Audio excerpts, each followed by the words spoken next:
Good afternoon, everyone, and you're very welcome to our Monday meeting of Rotary Kilkenny. Our guest today is Etaoin Holahan, who is based in Callan, but she has many strings to her bow. Good afternoon, Etaoin. Good afternoon, Ian, and good afternoon, everybody. It's lovely to be asked to present a talk here with you guys. Thank you very much. Yeah, Etaoin, well, first of all, your first name, I was mispronouncing it, as I'm sure a lot of people were. What does the name Etaoin mean? Do you know? Well, it's an old Tuatha name. It's derived from the same root as Aideen and Etain. So it has a whole story about Mither agus Eitan, and there's the god of love is involved in it. It's epic. And I Wow. just spent many an hour during my 20s telling people in pubs that And obviously you carry different myths around you've created myths, I hope, for of your own life. And the name Holahan, it's an unusual spelling of the name. Yes, our spelling of Houlihan is Holahan. And I was telling you, Ian, that we had a great grandfather who was signing the birth cert of his new little baby, and was a little under the weather. A little too much celebrations had happened and misspelt the O for the A, and now every Houlihan in Ireland is a relative of ours. So Great. uh, that's a, if I get my Christian name spelled right, I get my surname spelled wrong. So I'm yeah. scuppered. Yes, well, it means you have to, particularly if you're doing an email address, you have to be extremely correct or precise about it. Anyway, people can see on the screen that Fennelly's of Callan is to the fore. What's your involvement with Fennelly's of Callan? Okay, so I suppose we Fennelly's kind of came into my life about, oh gosh, now 15 years ago, 14 years ago, and my father bought it just before the crash, with a view to developing the back of the courtyard into housing for vulnerable people, and then developing the front into a kind of a hub. I think he was thinking of me. I was working as an artist in the workhouse in Callan at the time, following my own personal practice in printing, and he thought perhaps it could be a creative hub. But this was all very vague, and I wasn't actually part of any of these decisions. So then anyway, when the property market fell, all of that kind of got put to one side, and the building was laying fallow. So myself and a number of artists in the studio group put on a big exhibition within the building, and fortunately or unfortunately, however the tiles fell, I fell in love with Fennelly's and started a kind of a long relationship with it, which was about how to kind of, I suppose, re-inhabit the space, how to make the space live again. We were really struck. I was really struck by all of the people who came to that exhibition first, and the stories that they told me about Margaret Fennelly, who had been the previous owner, who was a very beloved person within the community. And that was really then important to kind of like honor the building then. And so I was very sensitive from the get-go, but it was in very bad condition. It hadn't been actually lived in for 3 years previously because the sale had been delayed. And as you know, with older buildings, when that happens, they really go down quite quickly if there's no heating or anything like that on. So we had to kind of start kind of engaging with it and inhabiting it, and putting on, bringing people back into it, at that point. So I have a kind of a slideshow, and I can, Great. I suppose, show you different pictures and different things that this is Fennelly's in the past, and there's always been actually really brilliant colors used on Fennelly's facade. You can see here there's a kind of a green and a mustard kind of a color, and at one point it was pink and blue as well. I mean, gorgeous. It really kind of harkens back to Dingle, this vibrance of kind of the streetscape. Um, Actually, that's a very good point because I always thought that Callan needs a Dulux lorry to overturn in the town to brighten it up. It has so much potential, but it's drab. If only there was a bit more color around, I think it would really be enhanced. Well, I'll show you now. We'll be going on to the Bridge Street project, which was a project that we did on Bridge Street, where we did a huge amount of painting of the facade. Now, this slide is kind of an interesting one. This is one of the stories, the lore of Fennelly's, I suppose, that happened. This famine bowl that you see here on the left, we found that in the back of the courtyard when we were clearing the detritus of years and years of kind of older people living in a building, you know, where things aren't actually being cleared back regularly, and kind of things build up. So this huge cast iron bowl was actually buried underneath like lots and lots of kind of old ash and compressed clay and all this kind of thing. So when we were cleaning out the yard, we found this enormous bowl, and we kind of asked people about the story of it, and found out that 100 years previously, the Mr. Fennelly who had lived in Fennelly's was on the board of guardians of Callan Workhouse, and was gifted, which you can see in the slide there as well, and was gifted the bowl upon the occasion of his retirement from the board of guardians to act as a water trough for his 2 funeral stallions, which were stabled in the courtyard of Fennelly's as well, which was an undertaker's too at the time. And then the rest of the story goes that it was brought to the position where we found it, because you can't move these things very easily. And one day, Mrs. Fennelly's prize peacock, who had its wings clipped because it was irritating the neighbour, accidentally forgot that he couldn't fly when a border collie ran at him from the double doors and drowned in the famine bowl. And then after that, it was made into a flower bed. And then it got lost over time and forgotten about completely. So when we moved the famine bowl, we brought the famine bowl on a forklift the whole way through Callan back to the Callan workhouse. And you can see here, we built a clay oven to the same scale as the famine bowl in the place where it had rested for 100 years.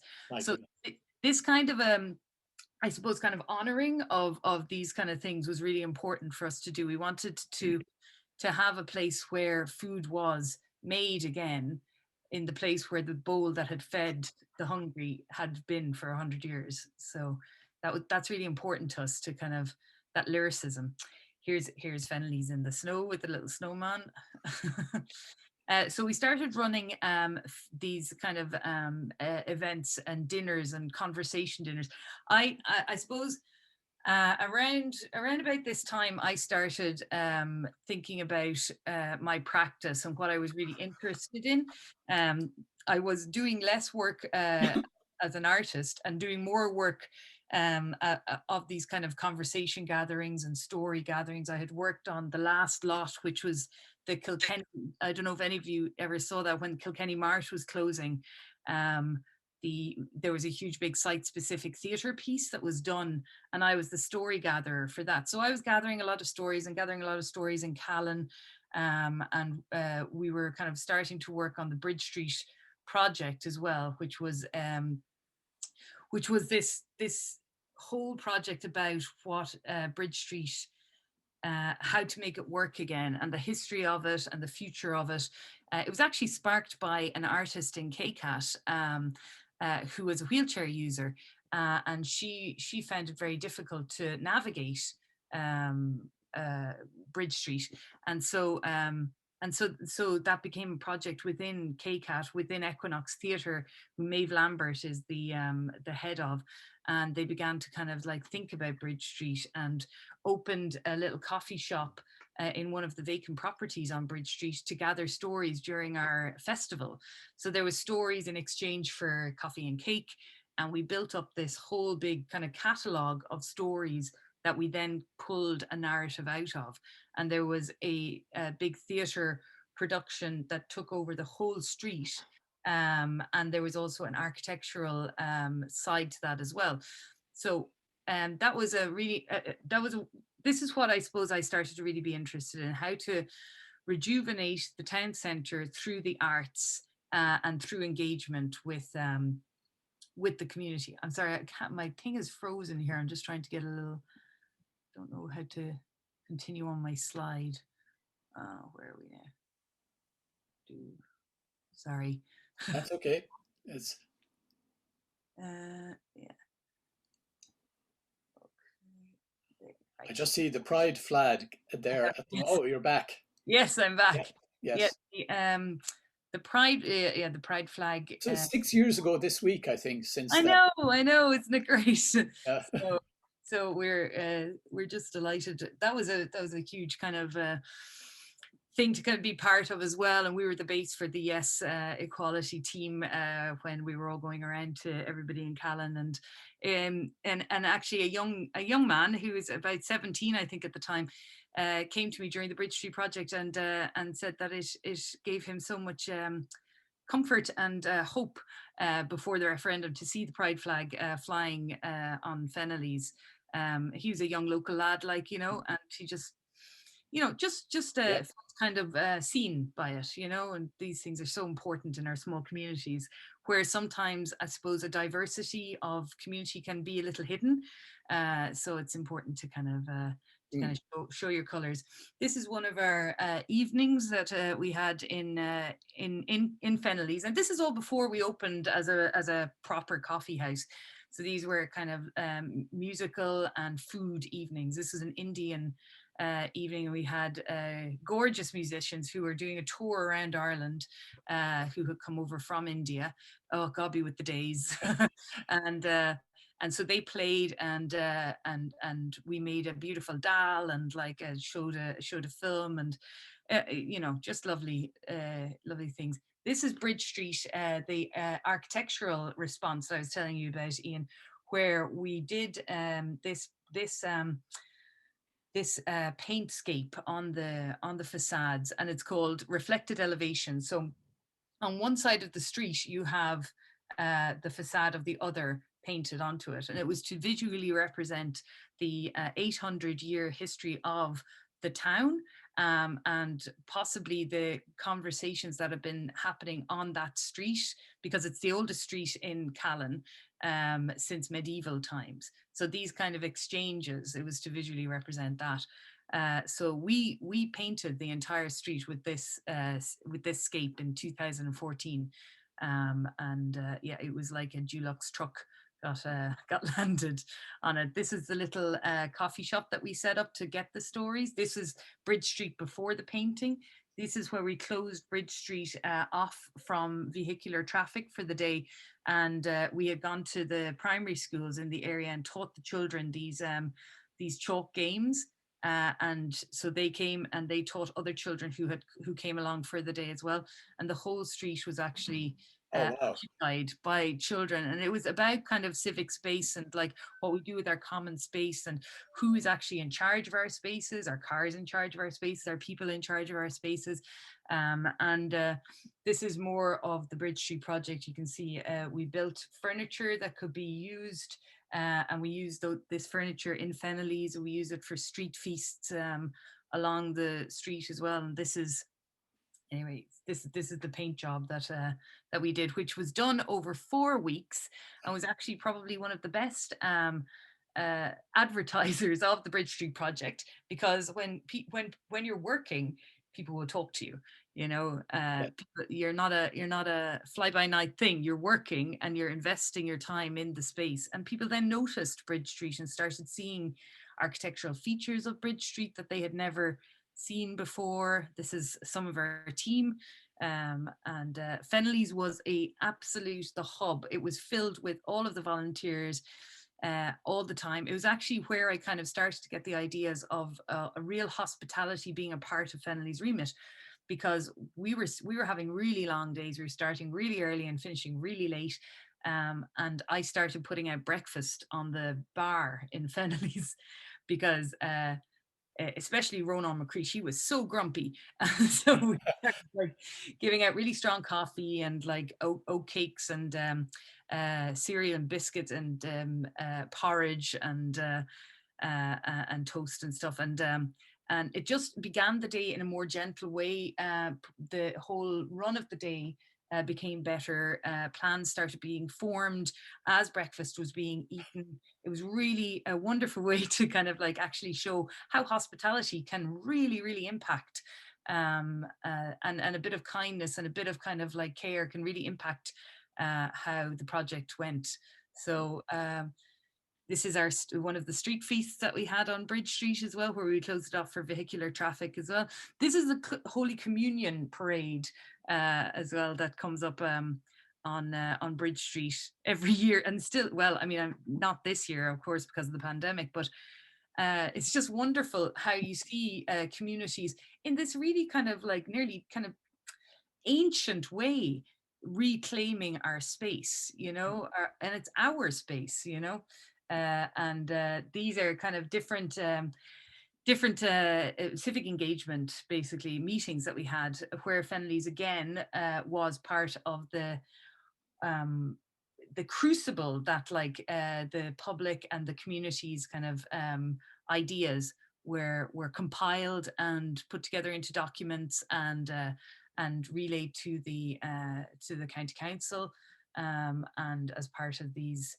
And this is where we began to start doing trials for actually opening Fennelly's as a coffee house. I did a series of breakfast residencies before we did this as well, where we invited, I don't know if you know the playwright Niamh Moroney, and Landless, and a couple of other really nice artists who needed public engagement within their practice for a week-long residency in Fennelly's, where we would open the doors from 8 o'clock until 11 o'clock, and anybody who came in would kind of be privy to an insight into the creative, I suppose, world of these different artists. So for, say, Niamh Moroney, she was testing out her different character developments for a play that she was doing. So she would come into the space in character, and actually she took a number of people by surprise,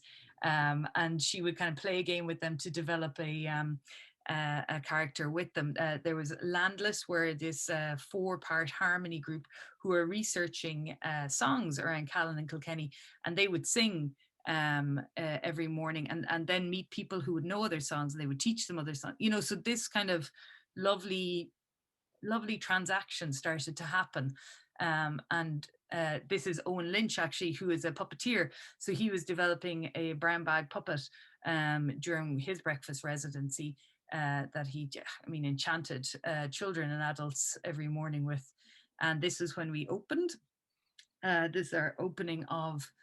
I felt, I suppose, during this time I did a master's in IADT, which concentrated on Fennelly's as my central project, about how to take an old building or traditional vernacular building and to respect its past and bring its stories from the past into a useful present that would be part of the rejuvenation of that street and of that area, through the arts, through civic engagement, and through bringing out the artistic, I suppose, potential of your community, and also inspiring by bringing visiting artists and different kinds of events to the area as well. So that was what my master's was all about. So when my sister decided to move home she's a trained chef from Australia, it seemed like the stars were aligned. So we just had to, I suppose, put my money where my mouth was as well, in a certain way, because we were always only ever going to get a certain demographic coming through the threshold. So we were only ever going to get perhaps maybe people who are a little adventurous, people who are interested in art. If we could provide a definition that people could come in with their fiver, they knew they were coming in for a nice cup of coffee and a piece of cake, and then we could dazzle them with all the cool projects we were doing, or get them involved in all the stuff that we were doing, So this is us with John, who is our egg producer from just around the corner in Coolia. These are print workshops that we did with Paul Boxlag in the courtyard screen. This is the apple pressing, which was a lovely community. We actually did get to do it in October as well. We did it very kind of regimentedly, but there wasn't as much piling on into the pulper as there is in this photograph, but I mean, we have such a glut of apples in Ireland every October. So we work with Brian Dillon, who roams around the country with his apple crusher, and we did our apple pressing again. I just love it every year. This is How did you dispose of all the apple juice? Did you sell it in the cafe, or oh what happened to it? no, people come with their apples and they Ah, press their apples and they take away their juice. You know, we never have an over. And anyway, look, if we did, I always I try to make some cider. It always ends up being apple cider vinegar, and then we use that in pickling. Like, so everything gets used, and all the apple pulp. We have a composter in the back, and like we really try to keep it as much of a circular, and keep a real eye on our waste. I think waste is the big it's the big thing for everybody, you know, to figure out these days, is how these are our resident Jack Russells who will welcome you. These are some of the gigs, like we've had beautiful music gigs, we've had yoga. We really just try to kind of like in kind of enliven the space with as many different types of kind of activities as we can. This is our team here. We actually, before the pandemic, we would have international people come over to help with our various projects, and we'd have artists staying. So we had such a lovely groups of really lovely people have passed through the doors of Fennelly's, and that really helps kind of with the whole I suppose spirit of Fennelly's being brightened up. This is Johnny, who is covered in Jack Russell's. Johnny comes every morning with the Irish Times, and we give him a cappuccino and some biscuits in exchange, you know. But it's just one of these gorgeous kind of exchanges that happens when you're really embedded, you know, into the community. This is the Domestic Godless, which is they're a performance art group from Cork who play with the idea of hospitality and grotesquerie. So that was a kind of an edgy kind of a thing, an event that we did. This is just the countertop. We won the best breakfast in 2018. We were delighted with our few awards that we've received, and yeah, I mean, I suppose I'm at the moment, because we are closed. I'm kind of thinking about different projects, but we have a huge kind of like backlog to fall back on and continue doing. And because my background is in art, and this all did come from art practice, I'm very involved in the rejuvenation of the town centre through talking with, like, we did the Callan Town Improvement Plan launch in Fennelly's. Like, we're very much at the heart of the rejuvenation of the town in real terms, with chatting to the county council. With the one-way system that has been put in place now, we're really kind of like keeping an eye on how access is going to be happening, how like the rest of the buildings on Bridge Street can be kind of positioned so that they can actually thrive and have people inhabit them. So that's kind of what I'm keeping an eye on. I've applied for an agility award from the Arts Council, which would see kind of an exploration with an artist, a writer, and a landscape architect about the barn at the end of Fennelly's perhaps becoming a new entranceway into Fennelly's. So that reorientation of the access to Fennelly's, how would that impact the street in general and the stone yard at the back? And so I'm keeping very kind of busy with that kind of ponderings, you know. And this is a Callan Star that we commissioned from local artist Michael Frister, where we actually put wishes from the community into the star, and we used apples from Highbank to decorate the town centre tree for each wish. That it was mostly children that did it, but adults were really welcome to do it as well. And that was speaking about kind of, you know, reusing things, about compostability, about waste, about like no plastic, and that was a gorgeous thing to do, and we hope to do that again. This is making of the things. But you know, I do miss the people, you Yes. know, coming through.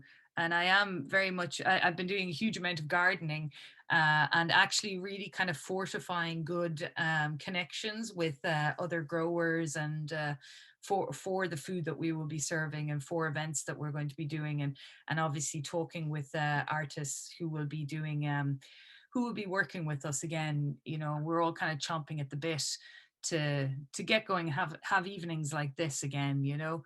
And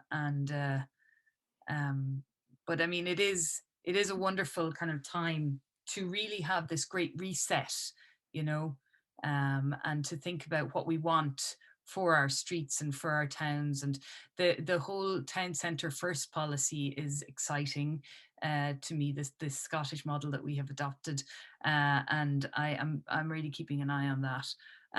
And this is the big chapel, which was done just before the pandemic, thank goodness, which was the last huge pedestrian theatre piece that we did, which came from the book of Thomas Kilroy.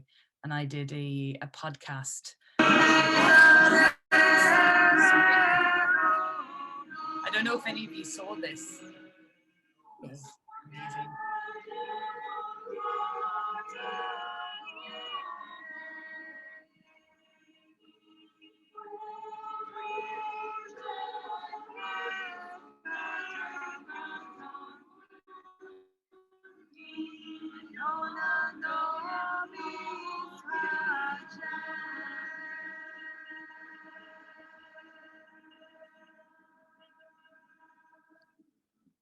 So the big chapel was a book about the schism in Callan that happened in the 1870s, and it was a novel about that, and it was then changed by us over three years again into a huge town-wide theatre piece.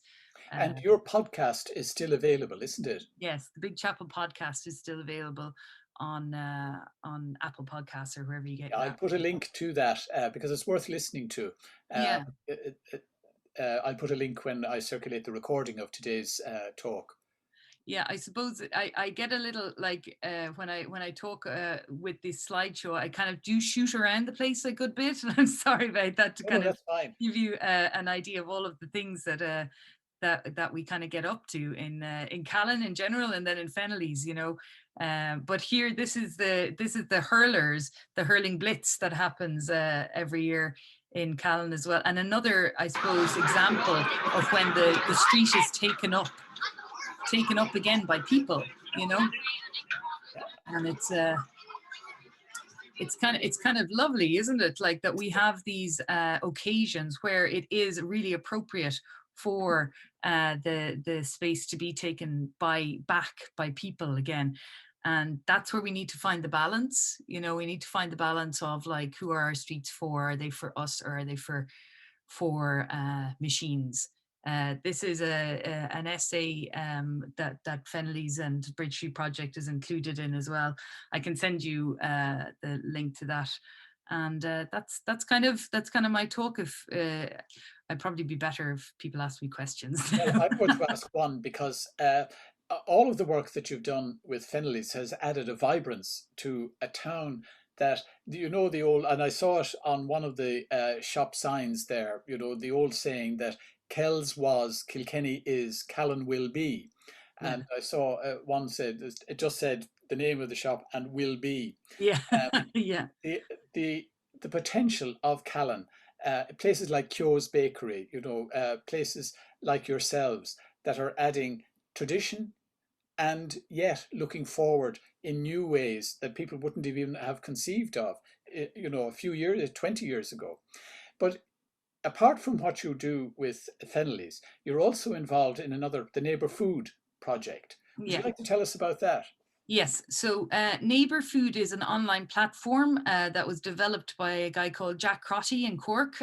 He's a producer called Rocket Man. He grows rocket and makes really delicious gourmet sandwiches. And he found as a producer that there was a kind of a gap. There was no, I suppose, online or internet kind of place where, I mean, he was really, if you were a producer, you were at the mercy of the farmers markets, and then you were at the mercy of crowds, and you were at the mercy of weather. Um, so you didn't know how much you should make. You could make a loss if your goods were perishable. So he developed this with another friend of his, whose name eludes me at the moment, but who's really good at coding. And they decided that this would be a great way. It's basically an online platform. You get a host, which is Fennelly's. We're the host for NeighbourFood Callan. You get a host. NeighbourFood has all of the online platform kind of template in place, and then the host contacts primary producers from all around their locality, and then sets up basically an online shop with those small producers. The customer comes in when, so say it's the week, for Callan NeighbourFood, the shop is open from Monday morning until Wednesday at midnight. So you make your order during that time, and then you collect your order on Friday between 5 and 7. And then so the producer has Thursday to get the order in and to organize everything, if it's a baker to bake everything, and they get paid for exactly what they make. There's no margin of waste. And then they come to Fennelly's and they drop off all of the stuff. We organize it into all of the crates, and then the customer comes, and we usually have nice music playing, and it's a really nice kind of a good experience. And during the pandemic, it has been a really safe experience because it's a no contact. There's no money exchanged. It's actually in Fennelly's, we're outside, under cover, but outside, so it's really well ventilated. So we had an awful lot of people actually with underlying conditions coming and getting their shopping with us. And they knew that not only were they being really safe, they were also supporting really, really excellent quality, good, small local producers. So say the likes of Goats Bridge would be on the NeighbourFood in Callan, High Bank, oh gosh, who else? Schledenmon View Organic Farm, who are just at the foot of Schledenmon there. We've got loads of different Brega Valley. We've got Butler's Farm, which are free range pork products. Just really excellent quality food, and really, it kind of marries the two. It marries this kind of like rustic kind of yogurt weaving kind of part, and high tech, really brilliantly together in a good symbiotic relationship.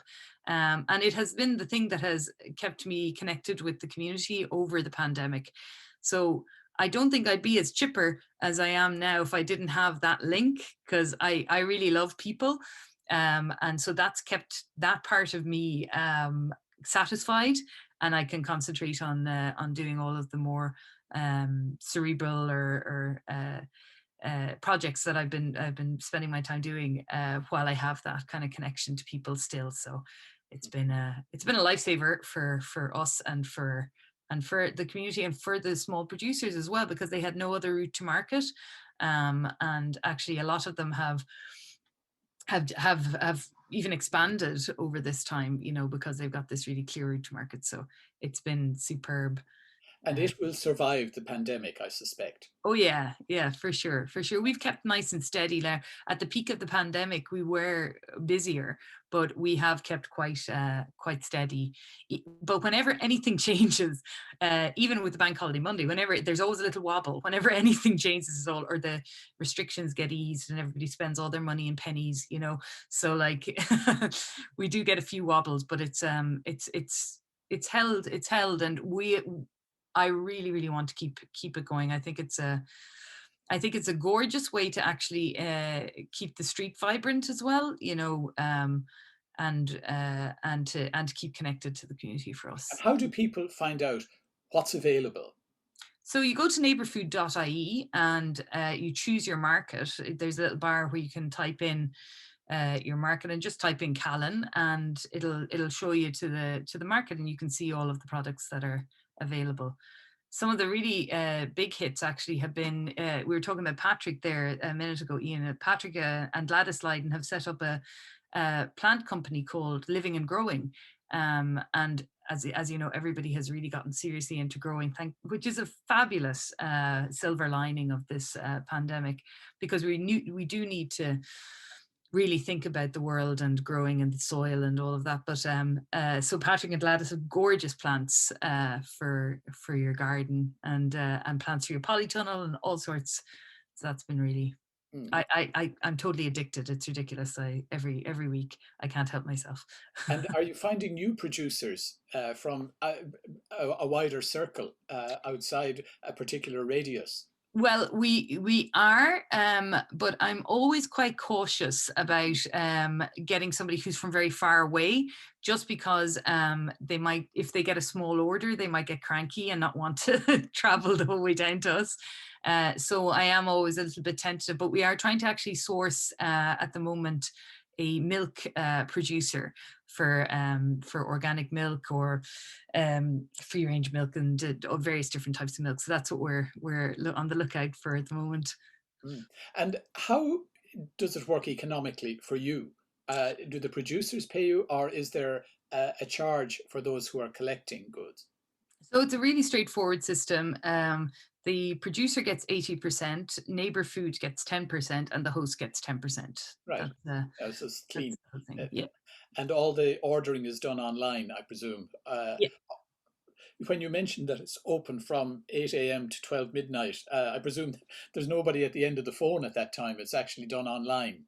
It's all done online, yeah. You know, I mean, there is the human contact once if any mistake is made or anything like that. But and that's when the actual collection is happening. So, but it's a lovely kind of mix of from the comfort of your own home, just like doing your online shop, and then coming in on Friday and saying, I got a pan au raisin instead of a pan au chocolat, like, you know. Yes. But we always sort everybody out, you know, and it's been great. But yeah, I suppose it's funny. The shop is open. It took me a little bit of time to kind of get my head around that being a virtual shop and not a physical shop, but it is real. Yes, and food is the most real thing of all. Yeah. But it sounds such a good idea. You wonder why it wasn't thought of earlier, or why it hasn't grown to every single community. Because every community produces foods, but getting people to know about it and getting them available. Supermarkets are run by conglomerates, and they're not always willing to host or to sell local produce. But this sounds like such a good idea. And yeah, and as you have said, it supports local industry, which is perhaps one of the many, and there are quite a few silver linings behind the pandemic, and this is just one of them. I'm going to open it up, Etaoin, and see if anybody has any questions that they'd like to ask you. If they do wish to ask, maybe they could unmute themselves, and then Etaoin, I'm sure, will talk back, will respond. Etaoin, it's Declan Murphy here, and that was hi, Etaoin. That was a fascinating talk, and so on. Callan has a couple of other things that it would be well known for, and one is the Mott. And I know that the Camp Hill community were, before COVID, they were getting planning permission and all the rest of it to create a walk around the back, going in off Bridge Street, go in the back and then go over towards the ring road, and they even were able to get under the ring road at a kind of a bridge there at the river and take the proposed walk right around the field and back towards Bridge Street again. A very ambitious and very admirable project, and with the Mott as its centre. And I wonder, have you thoughts about that? And is that part of the the kind of the town culture and interest and so on? And there's a couple of other things as well, but let's begin with that. Yeah, absolutely. The Moat Field walk has opened during the summer last year, and has been used like enormously by the community. It's been a huge success. I mean, I've had many a talk with Patrick Lydon about this before it happened, and we're just so happy to see it in place. And we just I'm on the town team as well, so we just received notification that it will be extending to Westcourt under the bypass bridge and the whole way out to Westcourt. And then back around again. So there is more to come than just around the moat field. What I would be interested in as well, and it's something that I'm pursuing with the blessing of the town team, and I've spoken to Evelyn Graham about this as well, is the possibility of linking up West Street around the back of the houses that Fennelly's is part of, and a new pedestrian bridge to come over to the moat field to link up that as a whole pedestrian loop as well, so that you could go from the cross over to West Street, over to the moat field, and come back around and then over the bridge via Fennelly's and back around again. So I think that this is all part of the interconnectivity. It's all part of the pedestrian and cyclist friendly remit that we're really trying to kind of focus on with this one-way system on Bridge Street. And it's all part of bringing people back into the town centre, and people being the key, not cars, people, you know. So yeah, it's definitely encouraging and wonderful. And the Abbey Meadow as well has just had a new steps put into it, and a new ramp, and more planting of trees. The pedestrian bridge going over to the Friary Complex has been totally redone, with a ramp coming up to it as well, and new seats that are like love seats, so you can look out from one side over to the river and from the other side over to the Abbey. So it's great. It's great. There's been a lot of talking and listening and realization. It's good. That's a wonderful kind of bit of information and news and so on at town, and it mirrors actually what, in a way, it mirrors what has happened in Castlecomer, because both towns really, when I came to Kilkenny many years ago, County Kilkenny, they were very dull, dark, grey towns, and one wondered, you know, what kind of life could go on there. But Castlecomer also has really reinvented itself, and it's been spurred by particular individuals and so on. So interesting. Yeah, there always has to be a few champions, I think, who really, really, really care, you know.